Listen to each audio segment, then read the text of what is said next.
Hey there, all you beautiful Texans. Welcome to the James Show. It's News Talk 820 WBAP, now on FM at 93.3. Let's go.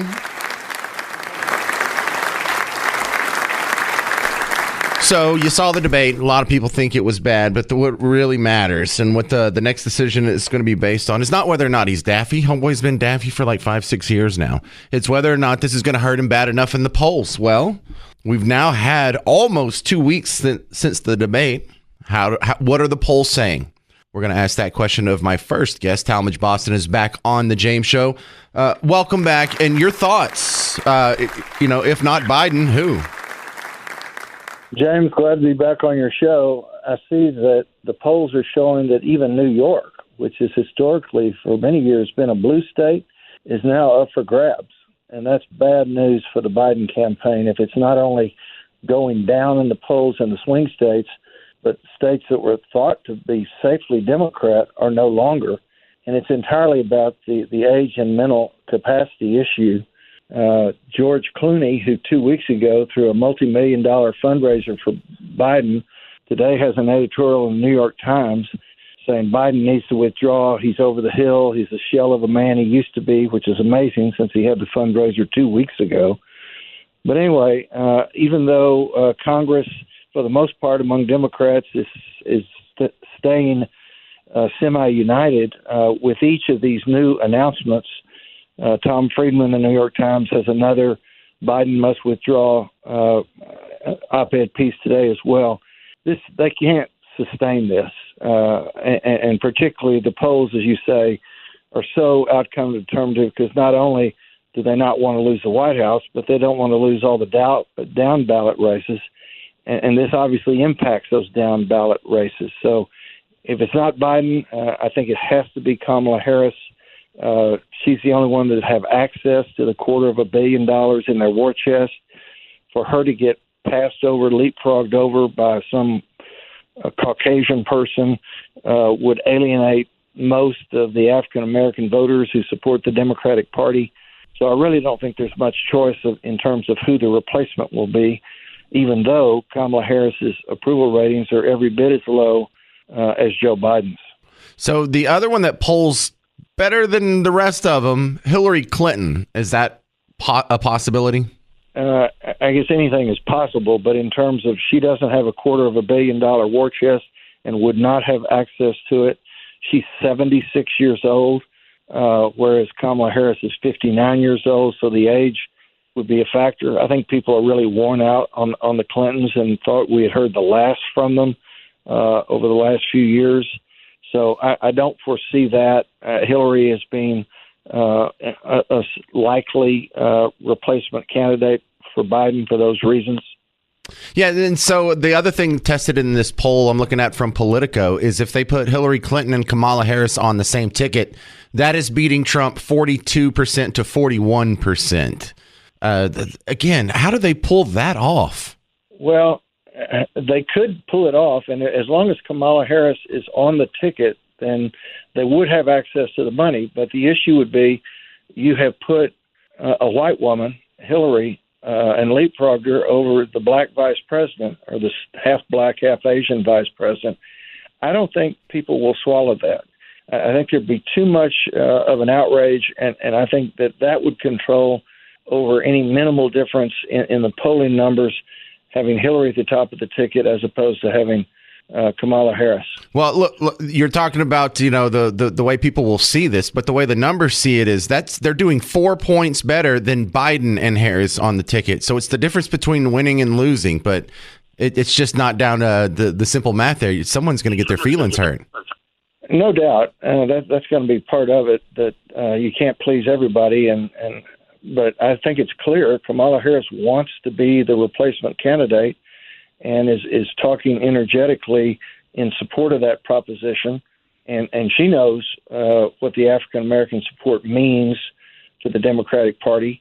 And she darn sure, I cannot imagine that she would say, okay, I'm fine. Hillary, you go ahead and be president. I'll just stick with vice president. I cannot imagine her taking that position, no matter what the polls show. Talmadge Boston, you take a $20 bill out of your wallet and you have to put it on Biden being the candidate in November or Biden being replaced. Which one would you bet on?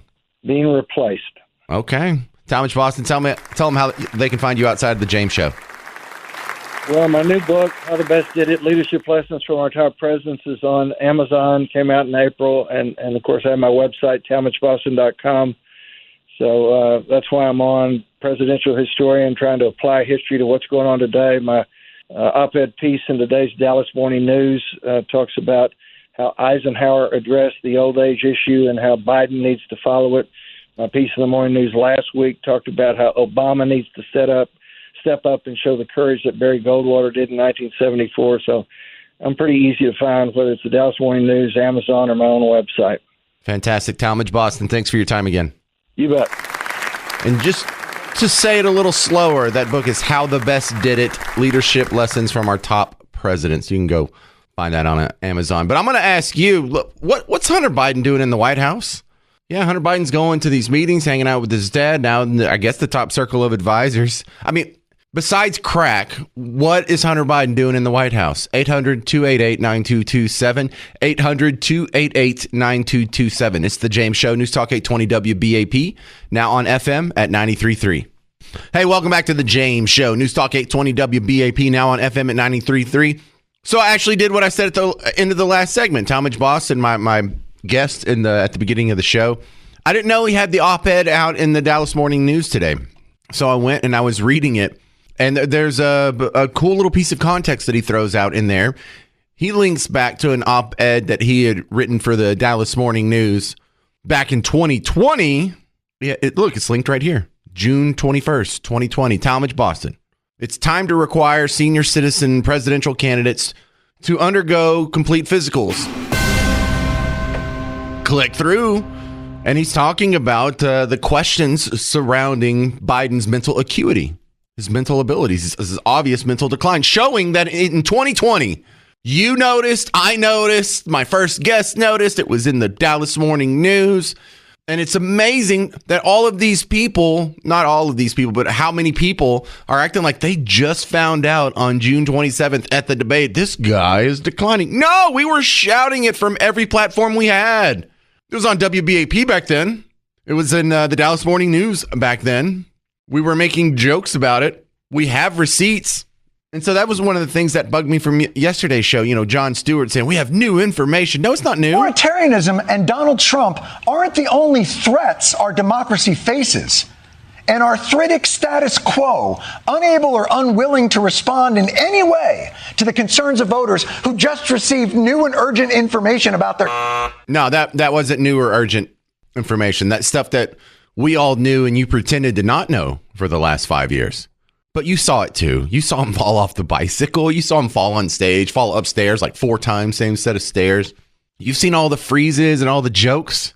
Come on. That's why Vivek Ramaswamy, like a year ago, was saying, this guy's too far gone. And they're pretending like they just found out. I also want to close with one message to the Democrat Party. End this farce that Joe Biden is going to be your nominee. We know he's not even the president of the United States. He's a puppet for the managerial class. So have the guts to step up and be honest about who you're actually going to put up so we can have an honest debate. Biden should step aside, end his candidacy now so we can see whether it's Newsom or Michelle Obama or whoever else. All right, just tell us the truth so we can have an honest debate. Okay, let me ask you this. A little self-reflection here, a little introspection. If you were in a similar position, you're in your 80s, there's some noticeable decline, wouldn't you want to surround yourself with people you can trust? Not the best advisors, not the top scientists, not the best lawyers, but people like your wife, your kids, and that's about all you can trust. I mean, look, if you're only able to be reliably functional from 10 in the morning until, 4 or 6 in the afternoon, he's not scheduling anything past 8. Whatever it is. Well, who is standing next to you outside of that window to make sure you're okay? Well, not a whole lot of people you can trust on that level besides family. So it's been noticed that Hunter Biden has been hanging out with dad a lot. He's been in the White House, staying there, going to meetings. And just like Vivek Ramaswamy asked about a year ago, who's really making decisions? Because we know it's not him. Is it Hunter Biden? That's one of the speculations. A lot of it's probably Jill. But I bet you number 2 influence on his life right now is Hunter Biden. Here is Peter Doocy from Fox News asking Karine Jean-Pierre, what's Hunter doing in the White House? What's going on with that? another family member. President Biden has told me before he and his son don't have any business dealings together. So what is Hunter Biden doing in White House meetings? Are you talking about the meeting where they came together from Camp David? All right, now she's going to throw up a straw man, but smart how he phrased that question. Well, we've already, because he put in the context, we've already been told that they don't have any business together. So if he's not there in like an advisory capacity to his dad, what's he doing? Just hanging out with his old man instead of going to work and doing his own thing? Anyway, let me back it up just a tad. Are you talking about the meeting where they came together from Camp David and the two of them walked to the president's meeting and he was there? Yeah, he didn't attend the meeting with his dad. He just walked to it and then was there when the meeting happened. But he didn't go to the meeting. He wasn't a part of the meeting. He just walked there and went to the room. And what did he stand around? No, I mean, he was sitting at the table with everyone else, but he wasn't part of the meeting. I didn't break the rake. I was just testing its durability. There's a report that aides were struck by his presence during their discussions. Look, I'm certainly not going to get into private conversations that occur. What I can say is, and I spoke to this before, is that when they came back from Camp David, the president spent a couple days at Camp David with his family.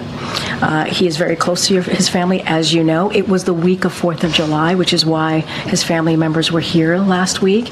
They walked together into the meeting. Can you say if Hunter Biden has access to classified information? No.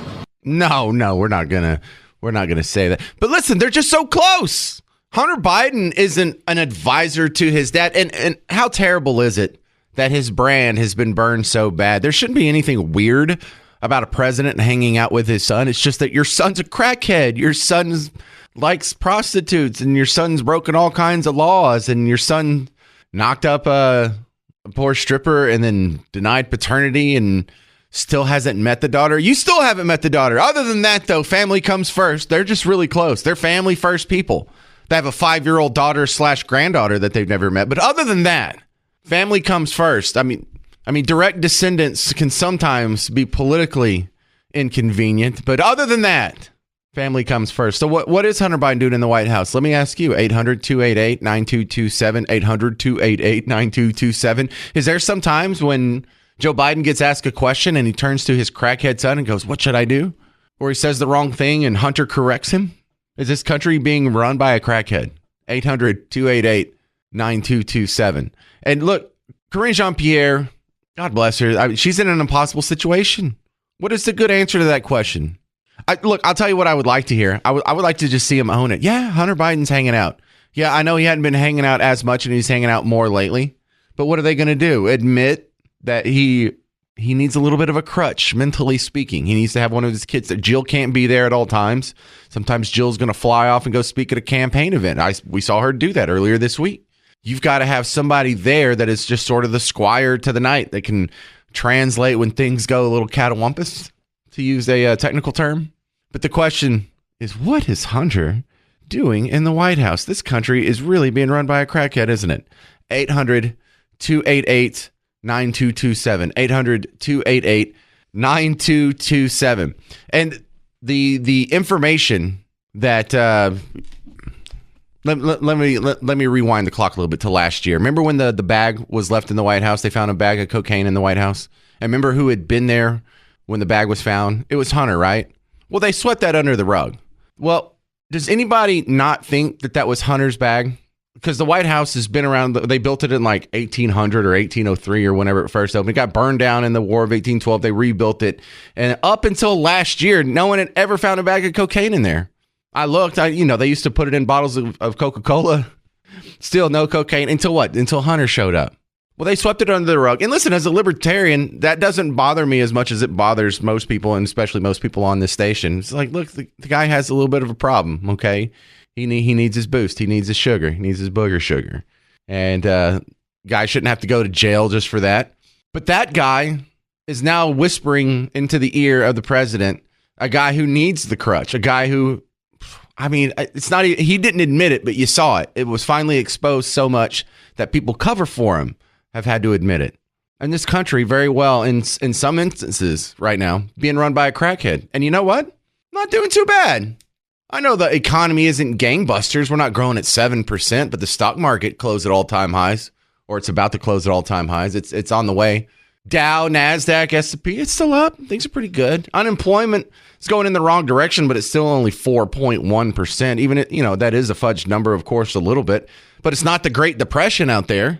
We're still pumping oil. We would like some new leases to be opened up so we can poke new holes for future production. But other than that, things are still running. The trains are still on time, to use a terrible metaphor. This country could be run by a crackhead. Crackhead that follows the right policies would be better than a sober person who's a socialist. I don't have time to think. Eddie, you'll be first up. If you want to be after Eddie and get in this conversation, 800-288-9227, 800-288-9227. It's The James Show, News Talk 820 WBAP, now on FM at 93.3. Hey there, welcome back to The James Show. News Talk 820 WBAP, now on FM at 93.3. What's Hunter Biden doing in the White House? Is there a crackhead in charge right now? 800-288-9227. Let's ask Eddie and Alan. You're on The James Show. What do you think, sir? You know there's a crackhead running this country, but not only is there a crackhead running this country, it's millions of crackheads who are backing this crackhead and his crackhead father, who are not even running the country. They're not even running the country. So we got a guy in the White House. The people don't care. They can't tell you why they voted for Joe Biden. They can't give you one policy that he's done that's helped this country, except they want to follow him like sheep. Little suckers is what they are. Well, look, I see their excuses. Some of them say, well, he's forgiven my student debt. Some of them said, well, he's like made medicines cheaper. You put like price caps on something or other. There are people who have excuses. He oversaw the largest expansion of NATO. Stock markets at all-time highs. I mean, it's not everything he did turned to poop. Yeah, well, what's the overall consensus after all that's said and done? What's the overall consensus of what people are paying for the gas, of what people are paying at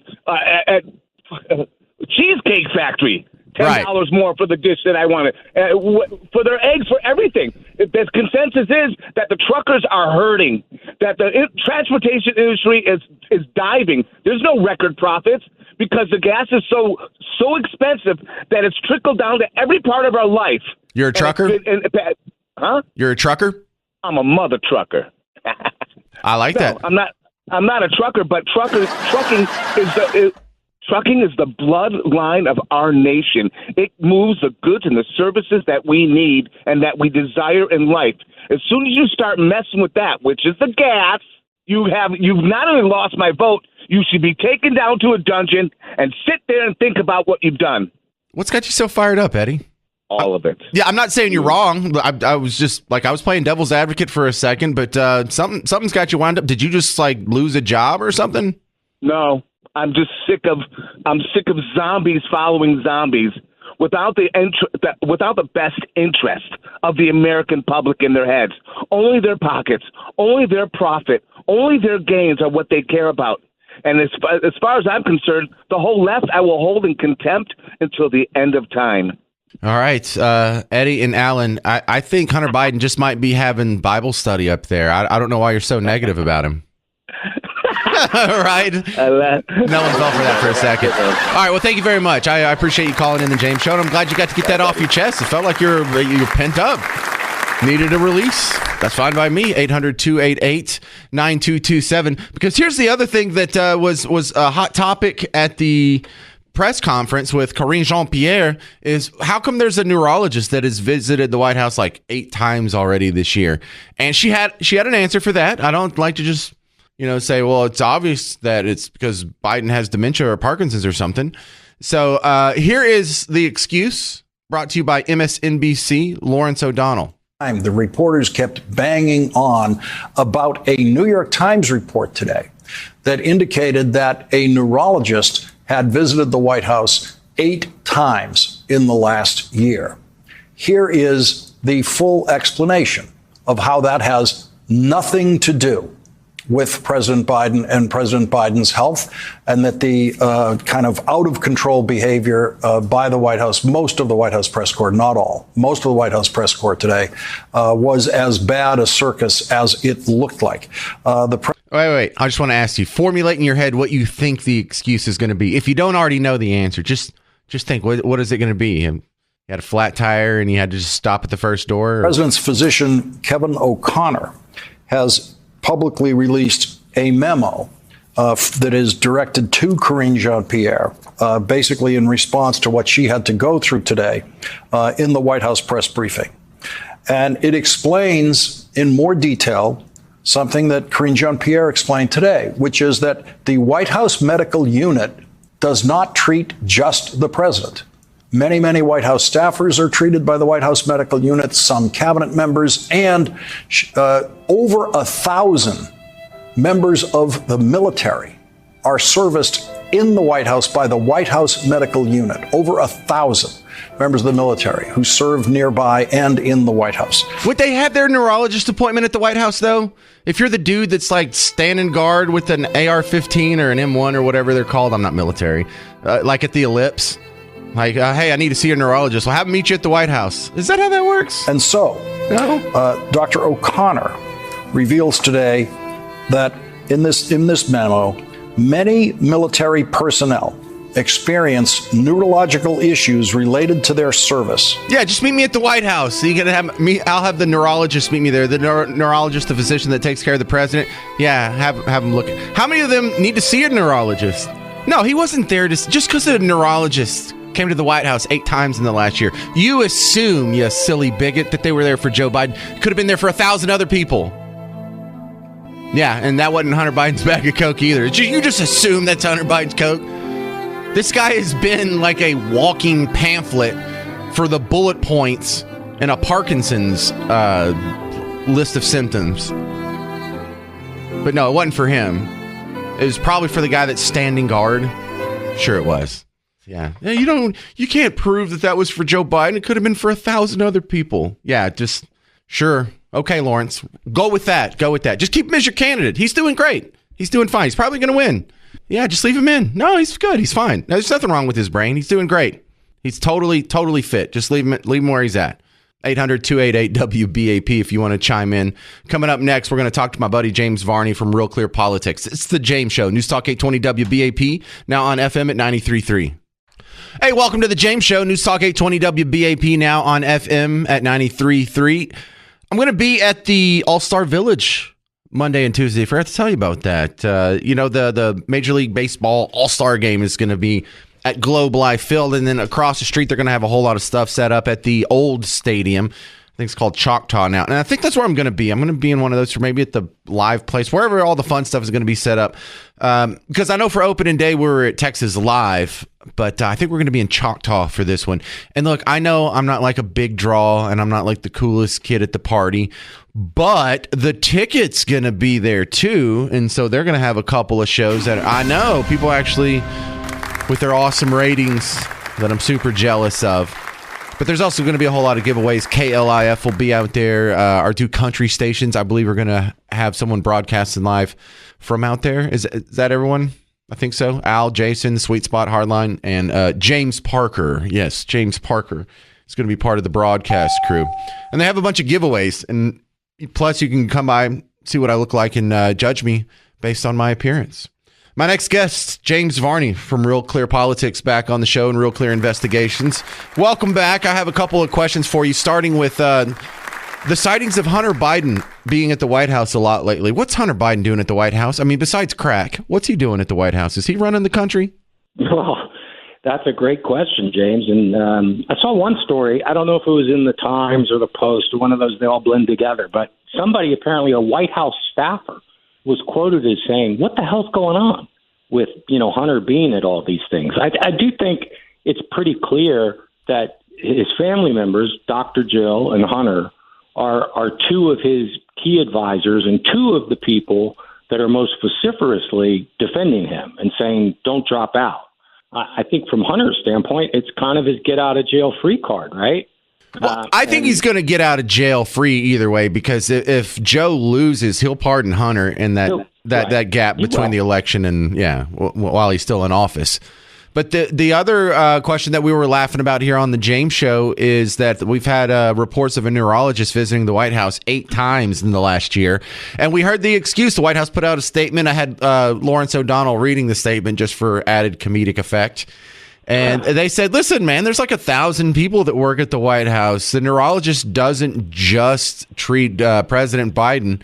So, yeah, it's probably treating the guy standing guard. He had a neurologist meet him at the White House. Don't you do that? Don't you have your neurologist meet you at work?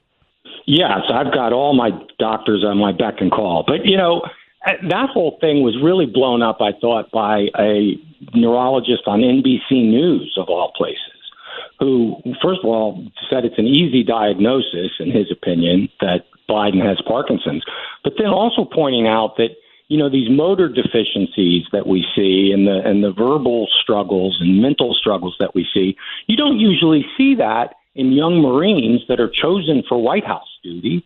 So the idea that this neurologist is going to be coming multiple times in the last several months to treat young Marines that are assigned or military personnel that have White House details, that doesn't really hold water. Yeah, it's like, hey, Sergeant, who are you going to have stand post at the White House? Get Rick with the head injury. Yeah, get him to stand. Exactly. Good. These are all good points. The most. Well, right. Well, the rest of the media seems to not think that critically. They seem to have accepted this. Lawrence O'Donnell thinks all this is normal. Well, you're citing as examples pretty sharp-elbowed partisan members of the media. Not that a lot of us aren't that, but, Lawrence O'Donnell, isn't he on MSNBC? Yeah, but look, he's Harvard educated.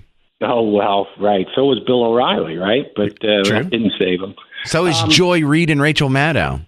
Well, there you go. Did you know Lawrence O'Donnell, not to chase a rabbit here, just a statement. Did you know he had a bit part in Sons of Anarchy? I did not. I watched Sons of Anarchy, but I don't remember it. He's an actor. He showed up in a couple things. Anyway, okay, that's news to me. We'll talk about that off the air. Harvard degree, right? So I don't think Lawrence O'Donnell believes this. I think they've already established that they're willing to say whatever they think helps the cause. Do you think Lawrence O'Donnell really believes that neurologist isn't there for Biden? I doubt it. And I think your second point is the good one. One of the things that I think is a big mystery now is, let's say you and I are editorial writers at the New York Times. Well, how do we write our endorsement of Biden after we've just written 2 editorials saying he needs to drop out? So I don't know. It seems to me both campaigns are facing like a really delicate point. Remember last time we were talking about the unprecedented nature of this campaign and everything? So each campaign faces something that I don't think I've ever seen before. For Biden and the Democrats, it's like, should he get out? And how far do we push this? Because the longer it goes on, the more we damage him as a candidate if we're going to wind up keeping him. And then if you're Trump and the Republicans, you got to think, okay, well, my instinct is to attack my opponent when he's wounded and try and put him out. But this is the opponent that I want. I don't want to drive Biden from the race because I want Biden to be my opponent. Right. So that's why I've kind of gone on the either side's ever faced this. Right. And look, I'm kind of encouraging my Republican colleagues. Why don't you just shut up? Shut up. Let him stay on the ticket. No, he's fine, y'all. He looks great. He's doing fine. All right. What are you pumping out over at Real Clear Politics? They fire you yet? They haven't, thank goodness, okay. James. My first story is up today about sexual misconduct by school employees. Where we mentioned Texas. I told you last time I had talked to people at Texas Scorecard. They've been keeping a tally of Lone Star State cases, and it's unbelievable. Frankly, if you look at it, it's a bigger sexual misconduct or abuse scandal than the Catholic Church or the Boy Scouts. There's more victims if that's going to be your measuring stick. Yeah, well, we have a preacher here who got in trouble at a big church, and so there's a bunch of protesters out there, and I always find that kind of grating. It's like, really don't protest like the hundreds of kids that have been diddled at the public schools, but no, a preacher does it. We've got to shut this down. The suffering of kids will not be tolerated. Right. Well, there is always some hypocrisy among the protesters, it seems. But, we're talking about perhaps millions of people over the years. So it's a real problem, and we're going to continue to look at it. There's a couple of states that are taking steps. We're trying to get a handle on just how much it's cost taxpayers, which is a difficult thing to figure out because there's like 85,000 school districts in the U.S. But it's a real tragedy. All right, James Varney, Real Clear Politics, Real Clear Investigations. I love reading his stuff. You should go check it out. James Varney. Thank you, sir. Thanks, James. All right. Coming up on the James Show, we're going to talk to a political analyst, Donald Kimball, again. Because how are these people who are still supporting Biden, how are they handling this current situation? Do we need to check up on them? And also, I got to remind you, Jordan Davis coming to the Pavilion at Toyota Music Factory August 9th with special guests Mitchell Tenpenny and Ashley Cook. You can get tickets now at livenation.com. Or we have a contest where maybe you can win a pair of tickets. Text the word Jordan to 800-288-9227. That's our regular call-in line, but you can text Jordan to 800-288-9227 and maybe win some Jordan Davis tickets. More of the James Show when we return on News Talk 820 WBAP, now on FM at 93.3. Hey there, welcome to the James Show. News Talk 820 WBAP, now on FM at 93.3. Let's go! Well, there's a podium set up, and I think they're about to announce that Joe Biden's going to step down and Hunter's going to replace him. Let's go live to the podium. Oh, no. I was not serious about that. You believed it for like 0.5 of a second, though, didn't you? All right. With that, this is a horrible lead-in for my next guest, poor Donald Kimball, who's back on the show from Young Voices. Thanks for being on the James Show again. Sorry you had to be a part of that poor joke. Thank you for having me. Based on how much Biden seems to be leaning on Hunter's advice, it wasn't that far cry. Well, it also makes me feel good that this country can still look. The stock market's at record high, and our president is, walking into Parkinson's and asking the advice of a crackhead. What a country! We are still doing this good. It feels like we're just in one big party, and the hangover's coming. But let's keep the party rolling while we can. I don't know. All right, so look, the only question we have left from the right side of the big election coming up is who the VP is going to be. All the rest of the questions are for Team Blue. Yeah. Well, and I think that's one of the reasons why you've noticed that the Trump campaign has been somewhat quiet this past week. The news has been dominated over this question of, will Biden step down? Who will his replacement be? And the Trump team sort of has that VP announcement whenever they want to sort of gin up excitement and get their base going again. But in the meantime, they're just kind of taking a step back. So let's let the Biden camp shoot themselves in the foot. Let's sow discord among them, and we don't need to make it about us right now. Well, also, let's not change the conversation. It's not going so well over there. Yeah, and it's funny because the last time we spoke, I was kind of in this position of thinking, at least it seems likely that Kamala will take the spot, and there still obviously is conflicting reports about Joe Biden urging Joe to stay in the race and Hunter as well, which of course is very funny because they would be the people who would want him to stay as president. But I heard this interesting piece of analysis from of all people, Van Jones, and I'm not a big corporate media guy, but I thought that this was a little insightful, which was that he said whether or not they're admitting it, they're running Kamala Harris right now because if Joe Biden does win election, there are very few people who think that he will actually remain president for his full term. So whether they like it or not, they are in a sense running Kamala, but right now they can't admit that they're running Kamala, and they can't defend Kamala in that way. They can't normalize her as being the nominee. They have to defend Joe and all of his baggage. But either way, they're running Kamala, and so in his view, it's one of those things where he should just step down sooner rather than later so that sort of the honest truth can come out and they can actually run Kamala. Well, one of the things that I don't know, and I'm really curious to find out, is can they make him step down? I don't think he wants to step down.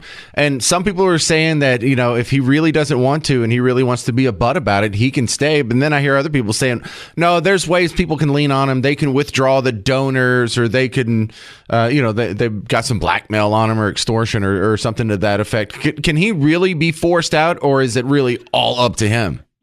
Yeah, I mean, I think that it gets ugly quickly if he doesn't want to, but I do think there's probably ways for him to step down. I mean, if we think about the primary, not this last primary where they didn't have any primaries, which was kind of unusual, but you look at the prior primaries, and you saw that I think it was during the Super Tuesday week when Bernie was giving Biden a run for his money, and you saw Pete Buttigieg, you saw Amy Klobuchar, I don't remember one other sort of moderate dropping out, and Elizabeth Warren specifically staying in.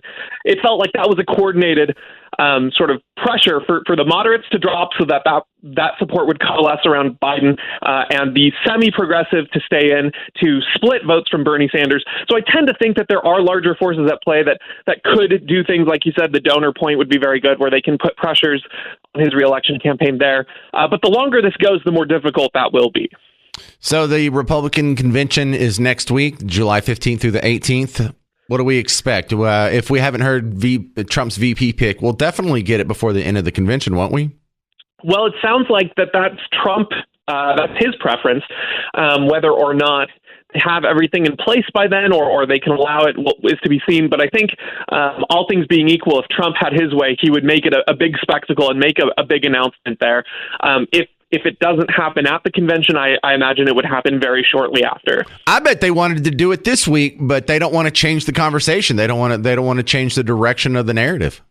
Right, exactly. And so, again, maybe there are specific campaign advisors saying, this will be a bump. The nominating convention will be a bump. So we don't want to combine them necessarily, give us multiple high points on the media. But, Donald Trump he's a showman. We know this. He's a performer, and so I think that again, his preference probably is the convention, because that's when all the attention, all the hype is going to be there, and you get to have that sort of one more thing effect that dazzles and delights people. Donald Kimball, if I had to put a number on it, I would say I am 51% of the belief that President Biden will stay in and be the candidate in November. Can you put a number on where you're at? Oh man. I would have to. I'm maybe a little bit more skeptical. I'd put it at like a 37%, and I just tend to think that when people look at him, again, they're not just looking in the short term. They are thinking a little bit longer. And Democrats, if they are worried about Kamala's electability and they want to get her out of the way, having her be the nominee in November might be a way to get her out for the long run. So they might lose the short-term battle, but then think, well, if we want her to not, be our presumptive nominee for the next time, having her take the fall on this loss might be the way to do it. I love that theory, because I'm kind of partial to that theory too. But the metaphor is terrible. Hey, this ship's going to sink anyway. We might as well put Kamala on it. Well, yeah, it's horrible. If they don't do anything with Biden, it feels like it's a sunk ship anyway. And so there might be opportunists within the Democratic Party who think that it's an opportunity to maybe get rid of another annoying sort of thorn in their side. Kamala's just her unlikability is very high. And so, having her take this loss gives them another bullet in the chamber next time around when she appeals for this position. Yeah, I think she's polling 14 points behind Nickelback at this point. Donald Kimball, where do they find you outside of the James Show? You can follow my work at KimballDonald.com and follow me on X at KimballDonald. Thank you very much, Donald Kimball. Coming up next on the James Show, I'm going to ask you some of the same questions I was asking him. Of course, if you want to jump in, 800-288-9227. But also, I'm going to show you what is with this trend of people who see the American flag and they get all scared. Are they really scared when they see the American flag? Doesn't make any sense. We'll go through the audio next on the James Show. News Talk 820 WBAP, now on FM at 93.3.